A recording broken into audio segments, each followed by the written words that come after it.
Hi, ഞാൻ doctor Juhi Das, Q&B health കെയറിലെ homoeopathic ഫിസിഷ്യനാണ്. പല പേഷ്യൻസും വന്ന് ചോദിക്കാറുണ്ട്, അലർജി വന്നു കഴിഞ്ഞാൽ പൂർണ്ണമായിട്ടും മാറ്റാൻ പറ്റുമോ, അല്ലെങ്കിൽ അതെന്തെങ്കിലും നമ്മളെ ബോഡിയിൽ വേറെ എന്തെങ്കിലും കോംപ്ലിക്കേഷൻസ് ഉണ്ടാക്കുമോ, കണ്ടിന്യൂസ് ആയിട്ട് മെഡിസിൻസ് എടുക്കണോ, എൻ്റെ ശരീരമൊക്കെ ഭയങ്കരമായിട്ട് ക്ഷീണിക്കുന്നുണ്ട്, ഉറങ്ങാൻ പറ്റുന്നില്ല, ഒരു റെസ്പിറേറ്ററി ഡിസ്റ്റർബൻസ് ഉണ്ടാവുന്നു, ഇടയ്ക്കിടയ്ക്ക് ഇൻഫെക്ഷൻസ് വരുന്നു, അങ്ങനെ കുറേ ബുദ്ധിമുട്ടുകളായിട്ട് പേഷ്യൻസ് വന്ന് പറയാറുണ്ട്.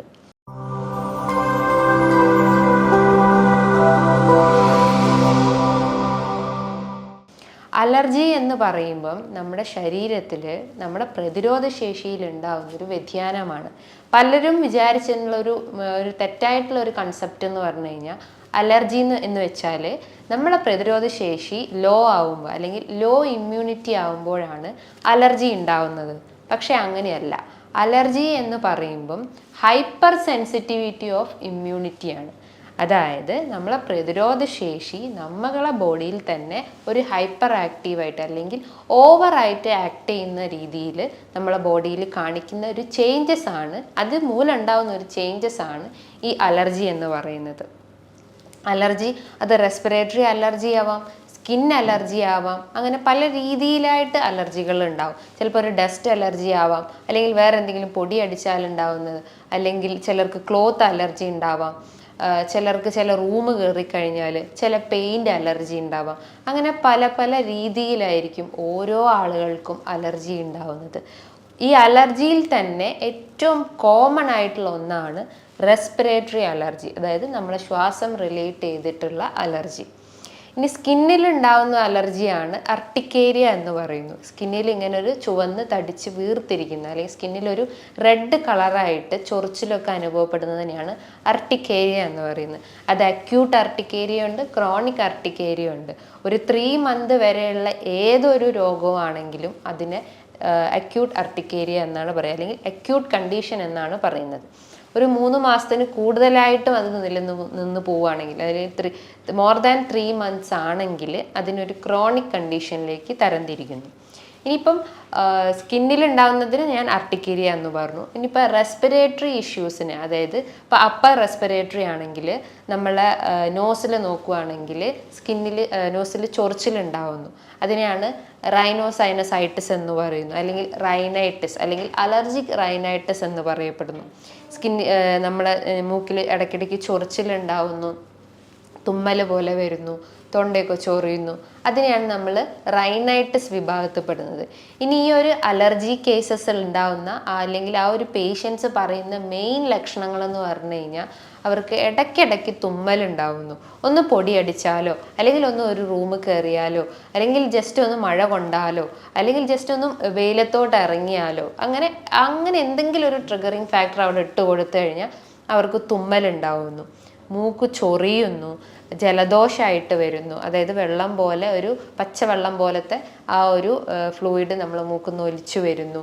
കണ്ണ്, മൂക്ക്, ചെവി, തൊണ്ട ഇത് ശക്തമായിട്ട് ചൊറിയുന്നു. ചിലർക്ക് കഫക്കെട്ട് ഉണ്ടാവുന്നു, അതായത് ചിലർക്ക് സ്ഫൂട്ടം മിക്സ് ആയിട്ടുള്ള കഫ് ഉണ്ടാവുന്നു, അല്ലെങ്കിൽ ചുമ ഉണ്ടാവുന്നു. ചിലർക്ക് വരണ്ട ചുമയായിട്ട് വരാം. ചിലർക്ക് ബ്രീത്തിങ് ഡിഫിക്കൽറ്റി ഉണ്ടാവുക, ശ്വാസം എടുക്കാനുള്ള ബുദ്ധിമുട്ടുണ്ടാവുക. അത് കൂടുതലായിട്ടും വർദ്ധിക്കുന്നത് രാത്രി കാലങ്ങളിലാണ്. കുട്ടികളിലും മുതിർന്നവരിലും ഈ ഒരു അലർജി കണ്ടീഷൻ വളരെ കോമൺ ആയിട്ടുള്ള ഒന്നാണ്. അവരെ ബോഡിയിൽ ഉണ്ടാവുന്ന പ്രതിരോധ ശേഷിയിൽ ഉണ്ടാവുന്ന ഒരു ഓവർ റിയാക്ഷൻ ആണ് നമുക്ക് ഈ അലർജി എന്ന് പറയുന്നത്. ഈ അലർജി അല്ലെങ്കിൽ ഈ ഒരു ഹൈപ്പർ സെൻസിറ്റിവിറ്റി തന്നെ പല ഇമ്മ്യൂണോഗ്ലോബുലിൻസിൻ്റെ ആക്ഷനായിട്ട്, അതായത് ടൈപ്പ് 1 ഉണ്ട്, ടൈപ്പ് 2 ഉണ്ട്, ടൈപ്പ് 3, ടൈപ്പ് 4. ടൈപ്പ് 1 എന്ന് പറയുമ്പോൾ അതൊരു IgE മീഡിയേറ്റഡ് ആയിട്ടുള്ള ഇമ്മ്യൂണോഗ്ലോബിൻ റിലേറ്റ് ചെയ്തിട്ടുള്ള ഒരു ഹൈപ്പർ സെൻസിറ്റീവ് റിയാക്ഷൻ ആണ്. ടൈപ്പ് 2 എന്ന് പറഞ്ഞിട്ടുള്ള ഒരു സെൻസിറ്റീവ് റിയാക്ഷൻ എന്ന് പറഞ്ഞു കഴിഞ്ഞാൽ അവിടെ ഇമ്മ്യൂണോഗ്ലോബുലിൻ IgM ഉം IgG ആയിട്ട് വർക്ക് ചെയ്യുന്നു. അപ്പോൾ ഇപ്പോൾ ഈ IgM എന്നൊക്കെ പറയും നിങ്ങൾക്ക് ഒരു മനസ്സിലാവില്ല, കാരണം അതൊക്കെ ഒരു മെഡിക്കൽ ടേംസ് ആണ്. IgE എന്നൊക്കെ പറഞ്ഞാൽ നമ്മുടെ ശരീരത്തിൽ ഉണ്ടാകുന്ന ഇമ്മ്യൂണോഗ്ലോബുലിൻസ് ആണ്. ഈ അലർജി കണ്ടൻസ് അല്ലെങ്കിൽ അലർജി ടെസ്റ്റിനൊക്കെ ചെയ്യുന്നതാണ് IgEൻ്റെ വാല്യൂ നോക്കിയിട്ടാണ് നമ്മളെ ബോഡി അലർജി കാണോ, അല്ലെങ്കിൽ ആ വാല്യൂ കൂടിയിട്ടുണ്ടെങ്കിൽ നമുക്ക് അലർജി വരാനുള്ള ഒരു ചാൻസസ് ഉണ്ട്, അല്ലെങ്കിൽ അലർജി ആണ് അല്ലെങ്കിൽ അലർജി കുറവാണ് എന്നൊക്കെ അറിയാൻ പറ്റുന്നത്. സോ ഇത്തരം ടൈപ്സ് അല്ലെങ്കിൽ ഇതൊക്കെയാണ് ഈ ഹൈപ്പർ സെൻസിറ്റീവിൻ്റെ അണ്ടറിൽ വരുന്നത്. ഇനിയിപ്പം സിംറ്റംസ് ആയിട്ട് ഞാൻ നേരത്തെ പറഞ്ഞിട്ടുള്ള ഓൾമോസ്റ്റ് കോമൺ സിംറ്റംസും എല്ലാവർക്കും ഉണ്ട്. അതായത് തുമ്മലായിട്ടും ജലദോഷവും തൊണ്ടവേദനയും ചിലർക്ക് പനിയായിട്ടൊക്കെ രൂപപ്പെടാറുണ്ട്. അപ്പം അവർ മെയിനായിട്ട് ശ്രദ്ധിക്കേണ്ടത് ഇത്തരം ട്രിഗറിങ് ഫാക്ടേഴ്സ് അല്ലെങ്കിൽ എന്താണോ നമുക്ക് ആ ഒരു അലർജി വരുത്തുന്നത് അതിൽ ആ ഒരു എക്സ്പോഷർ കഴിവതും കുറയ്ക്കാൻ ശ്രമിക്കുക. ചിലർക്ക് പൊടി അലർജി ആണെങ്കിൽ അവർ മാസ്ക് യൂസ് ചെയ്യുന്നത് നല്ലതാണ്. ചിലർക്ക് കുളിച്ചാൽ അലർജി ഉണ്ടാകുന്നുണ്ടെങ്കിൽ ഡെയിലി കുളിക്കുന്നതിന് പകരം 1-2 ദിവസങ്ങളിൽ കുളിക്കാൻ ശ്രമിക്കുക. ചിലർക്ക് ചില പെയിൻ്റൊക്കെ അലർജി ഉണ്ടാകും. ചില റൂമിലോട്ടൊക്കെ ചെല്ലുമ്പം ചിലർക്ക് തുമ്മുന്നത് കാണാം, അല്ലെങ്കിൽ ചില പെയിൻ്റൊക്കെ സ്മെല്ല് ചെയ്ത് കഴിഞ്ഞാൽ ചിലർക്ക് ഷൂ പോളിഷിൻ്റെ സ്മെല്ല്, അല്ലെങ്കിൽ ചിലർക്ക് പെട്രോള് മണ്ണെണ്ണ പോലത്തതിനൊക്കെ ചിലർക്ക് തുമ്മലും അല്ലെങ്കിൽ ചൊറിഞ്ഞു പൊന്തുന്നത് കാണാം. ചിലർക്ക് ചില ഫുഡ് ഐറ്റംസ് കഴിച്ചു കഴിഞ്ഞാൽ ചിലരെ ഷെൽഡ് ഫിഷസ് അല്ല ചില വെജിറ്റബിൾസ് ഫ്രൂട്ട്സ് ഐറ്റംസ് ഒക്കെ ചിലർക്ക് പപ്പായയും അല്ലെങ്കിൽ പൈനാപ്പിളൊക്കെ കഴിച്ചു കഴിഞ്ഞാൽ ചൊറിച്ചിലുണ്ടാവും. അപ്പം നമ്മൾ ആ ഒരു ഫാക്ടർ എന്താണോ അത് നമ്മളെ ബോഡിയിൽ അഗ്രവേറ്റ് ചെയ്യുന്നതിന് പകരം അതിനെ കഴിവതും കുറയ്ക്കാൻ ശ്രമിക്കുക, അല്ലെങ്കിൽ അതിനെ കഴിവതും ബോഡിയിൽ നിന്ന് ഒഴിവാക്കി നിർത്താൻ ശ്രമിക്കുക. പകരം നമ്മളെ ബോഡി ബൂസ്റ്റപ്പ് ചെയ്യുന്ന രീതിയിൽ അല്ലെങ്കിൽ പ്രതിരോധ ശേഷി ഒന്ന് ഇമ്പ്രൂവ് ആക്കുന്ന രീതിയിലുള്ള ഭക്ഷണം നമുക്ക് എടുക്കാം. അപ്പോൾ എന്തൊക്കെയാണ് നമുക്ക് ഡയറ്ററി മാനേജ്മെൻറ്റ് എന്ന് നോക്കാം. മെയിനായിട്ട് ഈ ഒരു അലർജി പേഷ്യൻസ് കഴിക്കേണ്ട ഭക്ഷണങ്ങൾ എന്ന് പറഞ്ഞു കഴിഞ്ഞാൽ മെയിനായിട്ട് വൈറ്റമിൻസ് ആണ്. വൈറ്റമിൻ എ റിച്ച് ആയിട്ടുള്ളത്, vitamin C, vitamin D, vitamin E, ഇത്തരം വൈറ്റമിൻസ് ആണ് നമ്മുടെ ബോഡിയിൽ ഈ അലർജി പേഷ്യൻസ് കഴിക്കേണ്ടത്. വൈറ്റമിൻ എ എന്നൊക്കെ പറയുന്നത് നമുക്ക് ക്യാരറ്റ്, ഗ്രേപ്സ്, ചെറിയ നട്ട്സ് ഐറ്റംസ് കഴിക്കാം. വൈറ്റമിൻ ഡി എന്ന് പറയുമ്പോൾ നമുക്ക് എല്ലാ വീഡിയോസിലും ഞാൻ പറയുന്നതാണ്, ഒരു സൺഷൈൻ വൈറ്റമിൻ അല്ലെങ്കിൽ ഡെയിലി വെയിൽ കൊള്ളുന്നതാണ് വൈറ്റമിൻ ഡിൻ്റെ ഒരു മെയിൻ സോഴ്സ്. ഇതേപോലെ തന്നെ നമുക്ക് ഭക്ഷണത്തിൽ ചെറിയ മത്സ്യങ്ങളും മഷ്റൂംസും ഇലക്കറികളും ഒക്കെ എടുക്കാവുന്നതാണ്. ഇനി വൈറ്റമിൻ സി ആണെങ്കിൽ ഫ്രൂട്ട്സിൽ നോക്കുകയാണെങ്കിൽ ഏറ്റവും റിച്ച് ആയിട്ടുള്ളതാണ് ഓറഞ്ച്. അത് നമ്മളെ ആ ഒരു ഫൈബർ കണ്ടൻ്റ് ഒക്കെ ഉള്ളത് കൊണ്ട് തന്നെ ദഹന വ്യവസ്ഥ ഇമ്പ്രൂവ് ചെയ്യുന്നു. ഇനി മൊസമ്പി ആയിട്ടും നെല്ലിക്ക, ലൗലോലിക്ക, ജാമ്പക്ക, ഇരുമ്പമ്പുളി എന്നൊക്കെ പറയുന്നത് നമ്മൾ കോമൺലി പറയുന്ന ഇത്തരം ഫ്രൂട്ട്സൊക്കെ നമുക്ക് കഴിക്കുന്നത് ഏറ്റവും ഉത്തമമായിട്ടുള്ള ഒരു കാര്യമാണ്. ഇനി വൈറ്റമിൻ ഇ എന്നൊക്കെ പറയുമ്പം നമുക്ക് ചെറിയ മത്സ്യങ്ങളിലും നട്ട്സിലും അയല, മത്തി, സാൽമണ്ട്, നത്തോലി ഇതിലൊക്കെ അടങ്ങിയിട്ടുള്ളതാണ്. അപ്പോൾ നമുക്ക് അത് റിച്ച് ആയിട്ടുള്ള ഭക്ഷണങ്ങൾ അല്ലെങ്കിൽ വൈറ്റമിൻ ഇ റിച്ച് ആയിട്ടുള്ള ഭക്ഷണങ്ങൾ എടുക്കുന്നത് ഏറ്റവും നല്ല കാര്യമാണ്. അതേപോലെ തന്നെയാണ് നമുക്ക് ഡയറ്റിൽ കോഡ് ലിവർ ഓയിൽ ക്യാപ്സ്യൂൾസ് എടുക്കുന്നതും നല്ലതാണ്. അത് ഭക്ഷണത്തിന് ശേഷം കഴിക്കുന്നതാണ് ഏറ്റവും നല്ലത്. അതായത് നമ്മൾ എന്തെങ്കിലും ഒരു ഓയിലി കണ്ടൻ്റ് ആയിട്ടുള്ള ഫുഡ് ഐറ്റംസ് എടുക്കുകയാണെങ്കിൽ അതിന് ശേഷമാണ് നമ്മൾ ഇത്തരം കോഡ് ലിവർ ക്യാപ്സ്യൂൾസ് ഒക്കെ എടുക്കുന്നത്. മറ്റൊരു പ്രധാനപ്പെട്ട ഒരു ഫുഡ് ഐറ്റമാണ് നമുക്ക് ഒനിയൻ്റെ അകത്ത് കുർസെറ്റിൻ എന്ന് പറഞ്ഞിട്ടുള്ള ആൽക്കലോയിൽ കണ്ടന്റ് ഉണ്ട്. ഇത് നമ്മളെ ബോഡിയിലുള്ള അലർജി കണ്ടൻസിനൊക്കെ ഒന്ന് റെഡ്യൂസ് ചെയ്യും, അല്ലെങ്കിൽ IgE ലെവലൊക്കെ ഒന്ന് റെഡ്യൂസ് ചെയ്യാൻ പറ്റുന്നതാണ്. അതേപോലെ തന്നെയാണ് നമുക്ക് മഞ്ഞൾ, കുർക്കുമിൻ അടങ്ങിയിട്ടുള്ള മഞ്ഞൾ നമുക്ക് എടുക്കുന്നത് നല്ലതാണ്. അത് നാട്ടിൽ നമ്മളെ തൊടിയിൽ ഉണ്ടാക്കിയിട്ടുള്ളതാണെങ്കിൽ അത്രയും നല്ലത്. അതേപോലെ തന്നെ കുരുമുളക് കഴിക്കാം, പെപ്പർ, അതേപോലെ ജിഞ്ചർ, ഗാർലിക്ക്. ഇനിയിപ്പോൾ അലർജി എന്തെങ്കിലും ശ്വാസം മുട്ടൽ പ്രശ്നങ്ങളുണ്ടെങ്കിൽ പനിക്കൂർക്കൊക്കെ നമ്മൾ അതിട്ടിട്ട് വെള്ളം കുടിക്കുകയോ അല്ലെങ്കിൽ ആവി പിടിക്കുകയോ അത്രയും നല്ലതാണ്. അപ്പോൾ ഈ ഒരു ഡയറ്ററി പാറ്റേൺസ്, അപ്പോൾ ഈ പറഞ്ഞിട്ടുള്ള ഒരു വൈറ്റമിൻസും മിനറൽസും ഒക്കെ നമ്മളെ ഡയറ്റിൽ ഉൾപ്പെടുത്തി കഴിഞ്ഞ് കഴിഞ്ഞാൽ നമുക്ക് ഈ ഒരു പ്രതിരോധ ശേഷി വർദ്ധിപ്പിക്കാൻ ഏറ്റവും ഉത്തമമായിട്ടുള്ള ഒരു കാര്യമാണ്. അതേപോലെ തന്നെയാണ് നമുക്ക് കാൽഷ്യം റിച്ച് ആയിട്ടുള്ള ഭക്ഷണങ്ങൾ എടുക്കാം. പൊട്ടാസ്യം, മെഗ്നീഷ്യം, അത് നേന്ത്രപ്പഴങ്ങളോ അല്ലെങ്കിൽ മറ്റ് ഫ്രൂട്ട്സ് ആയിട്ടുള്ള പേരക്ക, പപ്പായ, ബ്രൊക്കോളി, ഇതൊക്കെ നമ്മളെ ഡയറ്റിൽ ഉൾപ്പെടുത്തുന്നത് ഏറ്റവും നല്ല കാര്യമാണ്. ഇനി ഈ ഒരു അലർജി പേഷ്യൻസ് അവർ എന്തെങ്കിലും ടെസ്റ്റ് ചെയ്യണമെങ്കിൽ അവർ മെയിനായിട്ട് ചെയ്യേണ്ട ഒരു ടെസ്റ്റ് എന്ന് പറഞ്ഞു കഴിഞ്ഞാൽ ബ്ലഡ് ടെസ്റ്റാണ്. IgEൻ്റെ വാല്യൂ നോക്കിക്കഴിഞ്ഞാൽ നേരത്തെ പറഞ്ഞ പോലെ തന്നെ അതിലുള്ള വ്യതിയാനങ്ങൾ കണ്ടു കഴിഞ്ഞാൽ നമുക്കറിയാം നമ്മളെ ബോഡി അലർജിക്കാണോ അല്ലയോ എന്നൊക്കെ അറിയാൻ പറ്റും. അതേപോലെ അത് കുറച്ചുകൂടി കോസ്റ്റ്ലി ആയിട്ടുള്ളതാണ്. അതിനെക്കാട്ടും കുറച്ചുകൂടി മോഡറേറ്റഡ് ഒരു ടെസ്റ്റാണ് എസിനോഫിൽ ടെസ്റ്റ്. അബ്സല്യൂട്ട് എസിനോഫിൽ ടെസ്റ്റും ഉണ്ട്, നോർമൽ CBCൻ്റെ അകത്ത് വരുന്നിട്ടുള്ള എസിനോഫിൽ ടെസ്റ്റും ഉണ്ട്.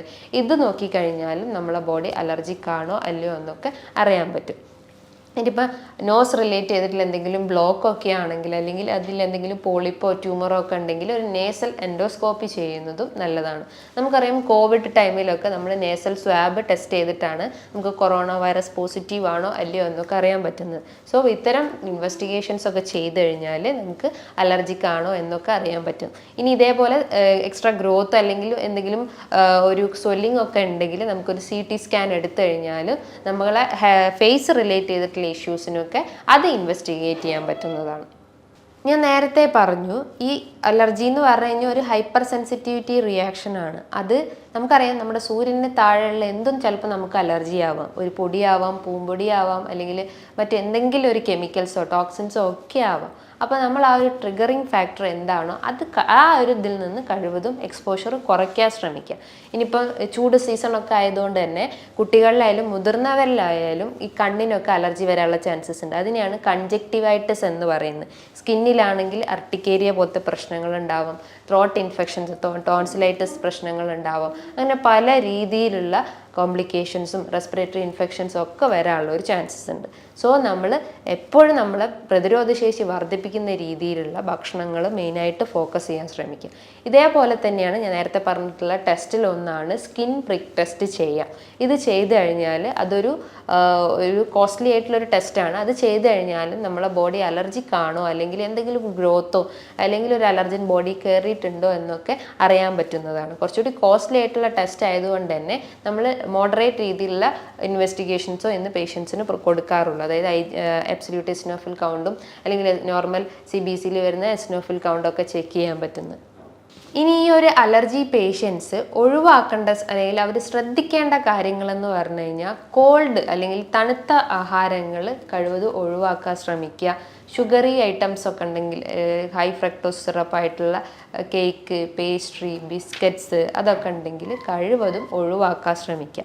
അതേപോലെ തന്നെയാണ് മിൽക്ക് പ്രൊഡക്ട്സ്, പാലും പാലുൽപ്പന്നങ്ങളും ഒന്ന് കുറയ്ക്കാൻ ശ്രമിക്കുക. പക്ഷെ അവർക്ക് തൈര് എടുക്കുന്നതുകൊണ്ട് വലിയ പ്രശ്നമില്ല. ഒരു മോഡറേറ്റ് രീതിയിൽ അവർക്ക് തൈര് എടുക്കുന്നത് കുഴപ്പമില്ല. ദഹന വ്യവസ്ഥ ഇമ്പ്രൂവ് ചെയ്യാൻ ഏറ്റവും ഉത്തമമായിട്ടുള്ള ഒന്നാണ് കട്ടത്തൈര് അല്ലെങ്കിൽ യോഗട്ട് എന്നൊക്കെ പറയും. തൈരോ മോരോ എടുക്കുന്നത് ഏറ്റവും നന്നായിട്ടുള്ള ഒരു കാര്യമാണ്. അതേപോലെ തന്നെ ഒരു പ്രോപ്പർ ടൈമിങ്ങിൽ ഉറങ്ങാൻ ശ്രമിക്കുക. ഒരു 6 to 7 hours നിർബന്ധമായിട്ട് നമ്മൾ ഉറങ്ങിയിരിക്കണം. രാത്രിയിലുള്ള സ്ക്രീൻ ടൈം കഴിവതും കുറയ്ക്കുക. ഒരു 10 മണീൻ്റെ ഉള്ളിൽ നമ്മളെ ഗാഡ്ഗറ്റ്സും ഫോൺസും ഹെഡ്സെറ്റും ഒക്കെ പൂർണ്ണമായിട്ട് ഒഴിവാക്കിയിട്ട് രാവിലെ അല്ലെങ്കിൽ ഒരു ഏർലി മോർണിംഗിൽ ഒരു 5 മണീൻ്റെ ഉള്ളിൽ എഴുന്നേൽക്കാൻ ശ്രമിക്കുക. അപ്പോൾ ഇത്തരം അലർജി പേഷ്യൻസ് എന്ത് ചെയ്യണം? രാവിലെ എഴുന്നേറ്റാൽ ഉടനെ തന്നെ നല്ല രീതിയിൽ ബ്രീത്തിങ് എക്സസൈസ് ചെയ്യുക, പ്രാണായാമാസ് ചെയ്യുക. അവർക്ക് സൂര്യ നമസ്കാരം പോലത്തെ ഇതുണ്ടെങ്കിൽ അത് ചെയ്യുന്നത് ഏറ്റവും ഉത്തമമായിട്ടുള്ള കാര്യമാണ്. ബിക്കോസ് ആ ഒരു എക്സസൈസ് എന്ന് പറഞ്ഞു കഴിഞ്ഞാൽ നമ്മളെ എല്ലാ അവയവങ്ങളെയും ഒന്ന് ബൂസ്റ്റപ്പ് ചെയ്യുന്നതാണ്. നമ്മളെ ലങ്സിന് ഇഷ്യൂസ് ഉണ്ടെങ്കിൽ അത് കുറയ്ക്കാൻ പറ്റും. ഫാറ്റി ലിവർ, അത് ലിവർ റിലേറ്റ് ചെയ്തിട്ടുള്ള ഇഷ്യൂസ്, ഗട്ട് റിലേറ്റ് ചെയ്തിട്ടുള്ള ഇഷ്യൂസ്, ബ്ലാഡർ, കിഡ്നി, എല്ലാ അവയവങ്ങളെയും ഒന്ന് മെയിൻറ്റെയിൻ ചെയ്യുന്ന ഒരു മെയിൻ എക്സസൈസാണ് ഈ സൂര്യ നമസ്കാരം. സോ അത് നമുക്ക് ചെയ്യുന്നത് ഏറ്റവും നല്ലതായിട്ടുള്ളൊരു കാര്യമാണ്. ഇതേപോലെ തന്നെ രാവിലെ എഴുന്നേറ്റാൽ ഉടനെ തന്നെ വെറും വയറ്റിൽ 1 ഗ്ലാസ് വെള്ളം, തിളപ്പിച്ചാറിയ 1 ഗ്ലാസ് വെള്ളം കുടിക്കുന്നത് ഏറ്റവും ഉത്തമമായിട്ടുള്ളൊരു കാര്യമാണ്. ഇത് ആ ഒരു എനർജി അല്ലെങ്കിൽ ആ ഒരു ഡേയിൽ ഒരു ഫുൾ എനർജി മെയിൻറ്റെയിൻ ചെയ്യാൻ പറ്റും. ദഹന വ്യവസ്ഥ, കോൺസ്റ്റിപ്പേഷൻ അല്ലെങ്കിൽ മലബന്ധം പോലത്തെ പ്രശ്നങ്ങൾ ഉണ്ടെങ്കിൽ അത് റെഡ്യൂസ് ചെയ്യാൻ ഏറ്റവും ബെസ്റ്റ് ആയിട്ടുള്ള ഒരു ഐറ്റമാണ് നമ്മൾ ഡെയിലി ഈ വെറും വയറ്റിൽ വെള്ളം കുടിക്കുന്നത്. ഇനി നമ്മളൊരു പ്രോപ്പർ ടൈമിങ്ങിൽ ബ്രേക്ക്ഫാസ്റ്റും ലഞ്ചും ഡിന്നറും ഒക്കെ മെയിൻറ്റെയിൻ ചെയ്യാൻ ശ്രമിക്കുക.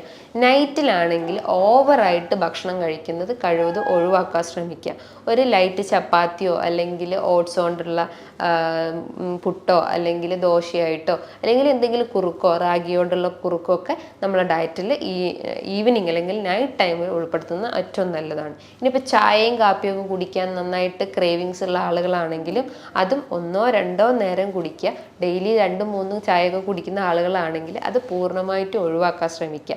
കാരണം അതൊക്കെ നമ്മളെ ബോഡീനെ വീക്കാക്കുന്ന, അല്ലെങ്കിൽ അതിൻ്റെ അകത്ത് അടങ്ങിയിട്ടുള്ള ടാനിൻസും കഫീൻസും ഒക്കെ നമ്മളെ ബോഡിയിൽ അയൺ കണ്ടൻറ്റൊക്കെ റെഡ്യൂസ് ചെയ്യും. അത് റെഡ്യൂസ് ചെയ്ത് കഴിഞ്ഞാൽ നമുക്കറിയാം പ്രതിരോധശേഷി കുറയും, കുറവുണ്ടാവും, വിരൾച്ച ഉണ്ടാവും, വീക്ക്നെസ് അനുഭവപ്പെടാം. അങ്ങനെ പല രീതിയിലുള്ള സിംറ്റംസ് നമ്മളെ ബോഡിയിൽ കാണിക്കും. അപ്പോൾ എന്താണോ നമ്മളെ ട്രിഗറിങ് ഫാക്ടർ, അല്ലെങ്കിൽ എന്താണോ നമ്മളെ കാരണങ്ങളുണ്ടെങ്കിൽ അതൊക്കെ ഒന്ന് കുറയ്ക്കാൻ ശ്രമിക്കുക. നമുക്കറിയാം ഈ അലർജി എന്ന് പറഞ്ഞു കഴിഞ്ഞാൽ നമ്മളെ ബോഡിയിൽ ഉണ്ടാകുന്ന മാസ്റ്റ് സെൽസ് അല്ലെങ്കിൽ ഹിസ്റ്റമിൻ സെൽസിൻ്റെ ഒക്കെ ഒന്ന് ഓവർ റിയാക്ഷനാണ്. ഈ കുട്ടികളിലായാലും മുതിർന്നവരായാലും ഈ സിംറ്റംസ് എല്ലാം ഓൾമോസ്റ്റ് കോമൺ ആണ്. ഇപ്പോൾ കുട്ടികളിൽ ജനിച്ച കുട്ടികൾക്ക് ഒരു പ്രായം എത്തിക്കഴിഞ്ഞ് കഴിഞ്ഞാൽ ചിലപ്പോൾ ആ ഒരു അസ്തമ കംപ്ലീറ്റ് ആയിട്ട് ക്യൂർ ചെയ്തു പോകും. ചിലപ്പോൾ നാച്ചുറലി തന്നെ അത് ഹീൽ ചെയ്യാനുള്ളൊരു ചാൻസസ് ഉണ്ട്. അതിന് ഗ്രോയിങ് ഔട്ട് ഓഫ് അസ്തമ എന്നൊക്കെയാണ് പറയുക. സോ നമ്മളെ പ്രതിരോധശേഷി ഇമ്പ്രൂവ് ചെയ്യുന്ന രീതിയിലുള്ള മെയിൻ ഡയറ്റ് ഫോക്കസ് ചെയ്യണം, എക്സസൈസ് ഫോക്കസ് ചെയ്യണം, ബ്രീത്തിങ് എക്സസൈസ് മെയിൻറ്റെയിൻ ചെയ്യുക. എല്ലാം മെയിൻറ്റെയിൻ ചെയ്ത് കഴിഞ്ഞാൽ നമുക്ക് ഇത്തരം അലർജീൻസിനൊക്കെ കൺട്രോൾ ചെയ്യാൻ പറ്റും. ഇനി ഇതുമായി ബന്ധപ്പെട്ട് നിങ്ങൾക്ക് എന്തെങ്കിലും സംശയങ്ങളുണ്ടെങ്കിൽ താഴെ കാണുന്ന നമ്പറിൽ നിങ്ങൾക്ക് കോൺടാക്റ്റ് ചെയ്യാവുന്നതാണ്. നല്ലൊരു ഹെൽത്ത് ടോപ്പിക്കുമായി വീണ്ടും കാണാം. നന്ദി.